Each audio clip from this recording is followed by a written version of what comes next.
Hello, my friends, and welcome to the Seeds and Weeds podcast, brought to you by Small House Farm. If you're looking to celebrate plants and the people that love them, then this is the podcast for you. Thanks for joining us. I'm your host, Bevin Cohen.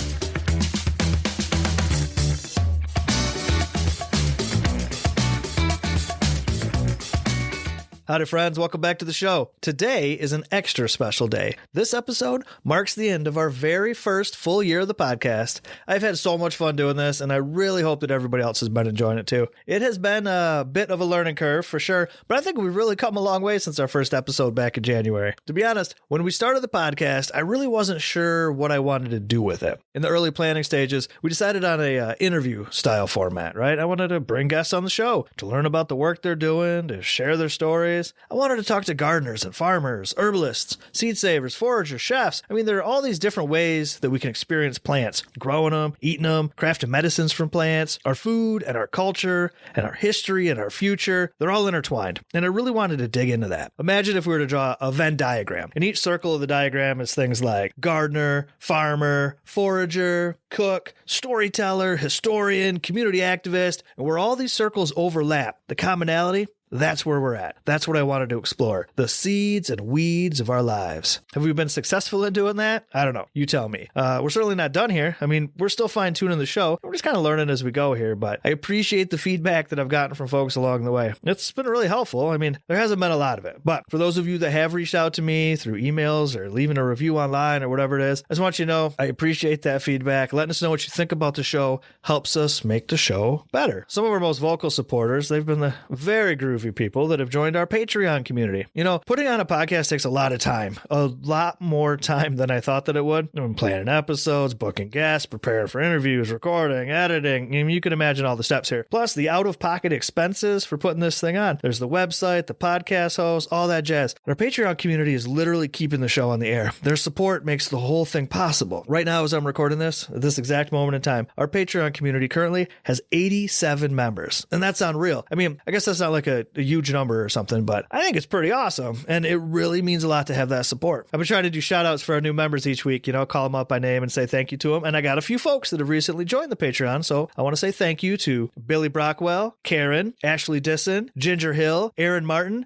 and Kelly Reinhardt. Y'all are awesome. Thank you so much for supporting the show. And like usual, I'm going to put the link to the Patreon down in the show note in case any of you want to, you know, go check it out. All right, here are some numbers. So this is a good radio, right? Everybody enjoys some statistics. So I got some statistics here about the show. So this is episode number 29. So over the last year, the last 28 episodes, the podcast has been listened to in 1,800 cities across 53 different countries. That's pretty cool. Of course, most of the listeners, 90% of you, are right here in the US, but 4% of our listeners are our neighbors to the north in Canada. And surprisingly, we have quite a few listeners in Australia too. I mean, it's 1% of our audience, but I mean, that's hundreds of people in Australia tuning into the podcast. That's totally awesome. So howdy to our friends down under. Thank you for joining us. I mean, thanks to everybody all over the world, wherever you're listening. We just appreciate all of you spending some time with us each week. It's pretty cool. The two cities that we're the most popular in right now are Seattle and Chicago. For whatever reason, I don't know, but that's kind of fun. Over this last year, I've been really lucky to have some just amazing guests on the show too. And I'm not going to name all of them, you know, but there's a few that have kind of stood out to me. In the September interview that we did with Jennifer Jewell about her book, What We Sow. I'm Jennifer Jewell, the voice behind Cultivating Place, Conversations on Natural History and the Human Impulse to Garden.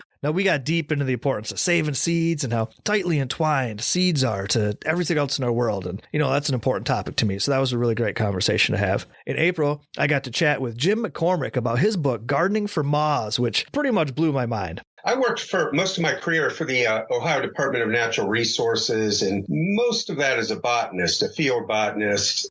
First off, the photos in this book were gorgeous, but thinking about gardening from the point of view of how it affects the lives of moths, that was a totally brand new idea for me, so that was pretty exciting. And then, of course, there's the very first episode that we did with Jeff Quattrone to talk about Jersey tomatoes. I am an artist and a seed activist here in southern New Jersey. Jeff and I are friends, and I could talk to him about the work that he's doing to revive these functionally extinct tomatoes in New Jersey all day long, you know, but Jeff was brave enough to be the very first guest to just jump in and do the show with me, even though I pretty much had no idea what was going on. We also did a few episodes called Ask an Herbalist, which seemed to be pretty popular. It's a standard format, right? Folks submit herb-related questions to have them answered by experts right here on the show. Some of you sent in questions by email or as comments on our YouTube, but most of them came in through our Seeds and Weeds Facebook group that we started back in April. That's been a fun way for listeners to stay connected, sharing pictures of their gardens and other adventures. I think there's close to 1,000 members in that Facebook group now. That's pretty awesome. The link, of course, down in the show notes if you'd like to join us. You might be wondering, what was the most popular episode of Seeds and Weeds this year?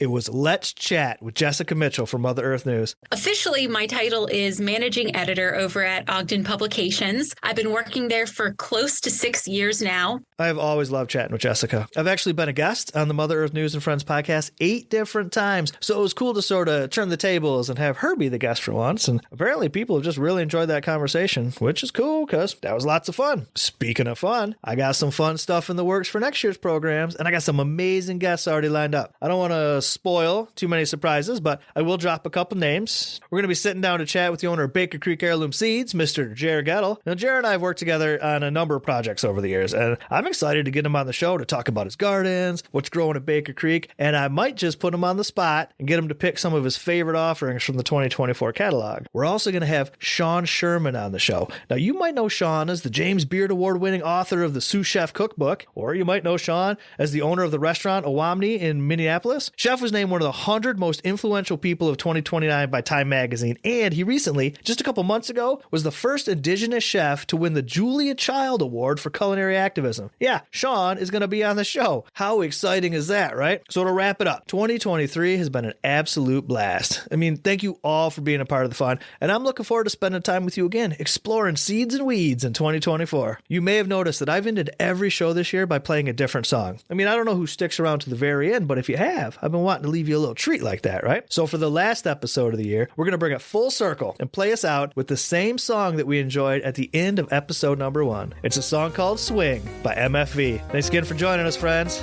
We'll see you next year.